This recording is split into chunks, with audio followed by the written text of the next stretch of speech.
क्योंकि माँ वो करुणा है जो यदि आपके जीवन से चली गई उसके पश्चात आप जीवन अवश्य जिएंगे, किंतु कभी जीवन जी नहीं पाएंगे। उसके पश्चात आपके जीवन से आपका ये मूल्य, आपके जीवन से करुणा का ये भाव, ये भी आप खो दोगे। आपकी मां सबसे अधिक महत्वपूर्ण है। यदि मां को खो दिया तो समझ लीजिए सब कुछ खो दिया। इसलिए मां को सदैव स्मरण रखिए, सदैव उसे प्रेम दीजिए और मेरे साथ कहें राधे राधे। आज विजयदशमी, वो दिन है जब श्री राम ने रावण का वध किया। वो दिन है जब श्री राम ने लंका पर विजय प्राप्त की। लोग कहते हैं कि ये अच्छाई की बुराई पर विजय का प्रतीक है। इसे देखने का एक और रूप भी है। जी हाँ, ये प्रेम के विजय का भी प्रतीक है, ये परिवार के विजय का भी प्रतीक है। आपको तो ज्ञात होगा ही कि रावण महाज्ञानी था, महाशक्तिशाली था, महादेव का परम भक्त था रावण। अब जो व्यक्ति कैलाश पर्वत उठा सकता था, वो व्यक्ति स्वयं एक कटे हुए वृक्ष की भांति श्री राम के चरणों में गिरा हुआ था। क्यों? क्योंकि राम के साथ लक्ष्मण था, वही रावण के साथ विभीषण भी नहीं था। एक और परिवार में बढ़ता प्रेम था, तो दूसरी ओर परिवार में बढ़ती दरार। स्मरण रखिए, यदि संसार पर विजय प्राप्त करनी है तो सर्वप्रथम परिवार में प्रेम बनाए रखना होगा। परिवार में केवल प्रेम बढ़ाइए, द्वेष कभी नहीं।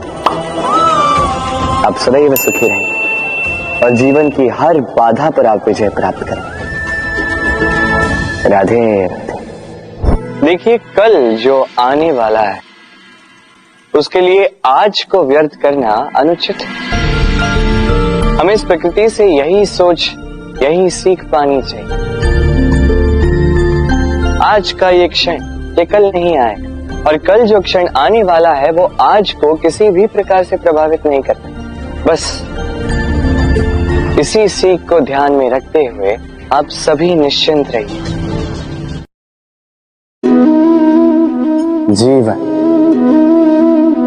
क्या है? ये जीवन, हम जन्म लेते हैं, बड़े होते हैं, हमारे माँ बाप हमें पालते हैं, फिर उनके धन से हमारा बालपन बीतता, फिर हम बड़े होते हैं, हम विवाह कर लेते हैं, हमारी संतानें होती हैं, हम उनको पालते हैं, फिर हम वृद्ध हो जाते हैं और एक दिन इस संसार से चले जाते हैं। क्या यही जीवन है? आता होगा ये प्रश्न मन में कई बार, है ना? अब तनिक जल की यात्रा देखिए। सागर से भाप बनकर उठता है, मेघ बनकर बरसता है, फिर नदी बनकर पुनः सागर में समावेश करता है। तो कभी ये प्रश्न नहीं करता कि उसका जीवन क्या है, उसका उद्देश्य क्या है। हर भाव जीता है और दूसरों के लिए जितना बन सके देता जाता। जब सागर में होता है तो असंख्य जल जीवों को जीवन देता है। जब सागर से भाप बनकर मेघ बनता है तो किसानों को आशा देता है कि फसल पुनः उपजेगी। जब वर्षा बनकर बरसता है तो इस सूखी प्यासी धरा को सींचता है। और जब नदी में होता है तो किनारों पर वनस्पतियों को जन्म देता है। तो सोचिए, क्या जल कभी ये सोचता होगा कि उसका जीवन क्या है, उसके जीवन का उद्देश्य क्या है? नहीं, वो बस अपना धर्म करता जाता है और जितना हो सके सबको आनंद देता जाता है। इसलिए जीवन में कभी ये प्रश्न मत कीजिएगा कि ये जीवन क्या है, इस जीवन का उद्देश्य क्या है। बस इस जीवन को जिए और जितना हो सके उतना सबको आनंद दे। मन प्रसन्न होकर बोलेगा राधे राधे। कभी वर्षा के कारण बने कीचड़ से होकर आप अपने घर गए?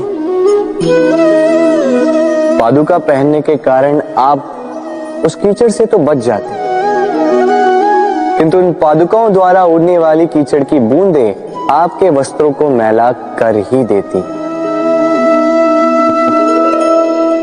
किंतु फिर भी उन बूंदों से आपके वस्त्र मैले हो जाएंगे, इस कारण से आप पादुका पहनना तो नहीं छोड़ते। इसी प्रकार जीवन में कुछ ऐसे लोग भी आते हैं पादुका की भांति, जो आपको कीचड़ से तो बचा लेते हैं, किंतु वस्त्र रूपी आपके मन पर शंका के दाग लगा ही जाते हैं। इन लोगों के कारण से मन को खिन्न करने की आवश्यकता नहीं है। आवश्यक है ये सोचना कि आपको आपके पांव कीचड़ से बचाने या आपके वस्त्र। जीवन में गंभीर होना अच्छी बात है, किंतु हर बात को यदि गंभीरता से लेने लगोगे तो जीवन का आनंद समाप्त हो जाएगा। ये संसार अनित्य है, यहां पे ऐसा कुछ भी नहीं जो सदा के लिए जीवित रहेगा। तो जब तक ये जीवन है, संतोष और आनंद से जिए। स्वयं पर छिटकने वाले कीचड़ पर ध्यान ना दें, बस आनंद बांटते रहें। मन प्रसन्न होकर बोले राधे राधे। व्यक्ति को जब अपने प्रेम को खो देने का भय होता है तो वो अपने प्रेम को इतने कस के पकड़ कर रखता है कि प्रेम को ही पीड़ा होने लगती है। प्रेम पा तो लेता है,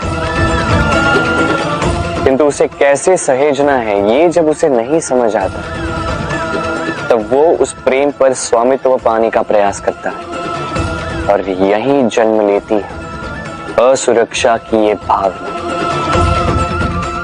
ईर्ष्या।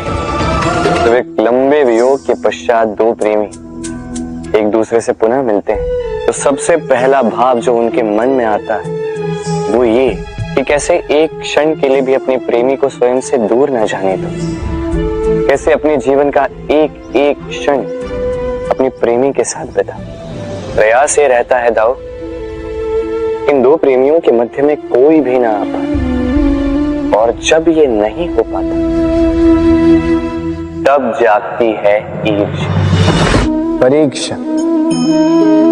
एक ऐसी व्यवस्था जिससे मुझे, आपको, सबको कहीं ना कहीं दो चार होना ही पड़ता है। स्मरण कीजिए अपना बालपन। आप परीक्षा देने बैठे हैं। अब कुछ बालक ऐसे होते हैं जो वर्ष भर परिश्रम करते हैं, पढ़ते हैं, मन से परीक्षा देते हैं। कुछ बालक ऐसे होते हैं जो अपने आसपास बैठे बालकों की नकल करते हैं और परीक्षा में उत्तीर्ण भी हो जाते हैं। बुरा लगता है ये सोचकर कि कोई बिना किसी परिश्रम के परीक्षा में उत्तीर्ण कैसे हो सकता है। किंतु स्मरण रखिएगा, जो नकल करते हैं वो परीक्षा में उत्तीर्ण हो सकते हैं, सफल नहीं, क्योंकि वो नकल करते हैं बिना प्रश्न